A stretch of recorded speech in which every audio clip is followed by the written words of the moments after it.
We praise them. We say they're so mature for their age. We hold them up as examples, but in reality, we're applauding their trauma. There's a type of child everyone knows, but no one truly sees. The one who doesn't cry when they fall. The one who comforts their mother after an argument. The one who cooks dinner while the others are outside playing. The one who, at 8 years old, speaks like they're 40. The one teachers describe as so responsible, so reasonable, so easy. Easy. That word should break our hearts. Because an easy child is often a child who learned very early that their needs were a burden, so they stopped having them. Today, I'm going to talk about these children, what psychology calls parentification, a word you may be hearing for the first time, but one that might explain years of your life you never understood. And at the very end of this video, I'm going to tell you one sentence. Just one. The sentence these children, now adults, have been waiting their whole lives to hear. But first, a story. Sarah is 9 years old when her parents get divorced. Her father leaves. Her mother collapses. Not physically. She still goes to work, buys groceries, signs school papers. But emotionally, she disappears.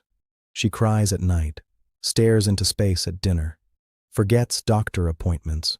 Sarah hears everything through the walls, so Sarah adapts, without being asked. One morning, she wakes up earlier and makes breakfast for her younger brother. She makes sure he's ready. At night, when her mother falls asleep, Sarah locks the doors and turns off the lights. She's 9 years old. At school, teachers call her remarkable. Such a mature child. She never causes problems, and no one asks why. Because Sarah can't afford to fall apart. If she breaks, everything falls apart. So she makes a choice no child should ever have to make. She gives up her childhood, little by little. Today, Sarah is 37, and when I asked her when she stopped being a child, she said, "I'm not sure I ever was one." What Sarah experienced has a name: parentification. It's when the roles between parent and child are reversed. The child becomes the parent. There are two types: instrumental parentification. The child handles tasks, cooking, cleaning, caring for siblings. And emotional parentification. The child becomes the adult's emotional support. They listen, comfort, absorb everything. And that is invisible. Even worse, it gets rewarded. What a well-behaved child. We applaud the child who disappears. If you're wondering whether this applies to you, here are some signs.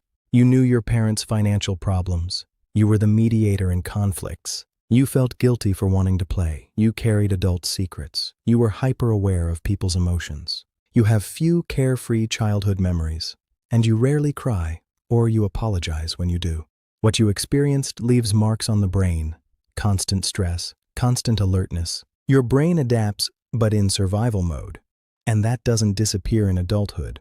As an adult, it often looks like this. You're the one everyone relies on. You help everyone, but never ask for help. In relationships, you take care of others, sometimes too much. Rest makes you anxious, and your emotions stay locked inside. But there's good news. Your brain can change. This is not a life sentence. These are adaptations, and you can rewire them.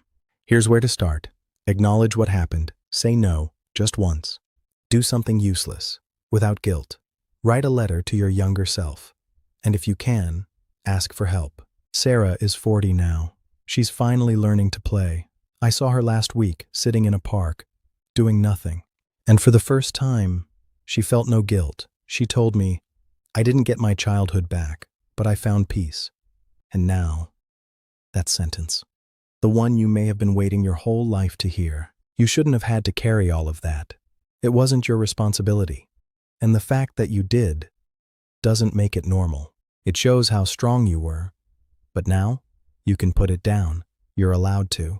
If this video moved you, share it with someone. Just say, "I think this might speak to you." And take care of yourself. You deserve it.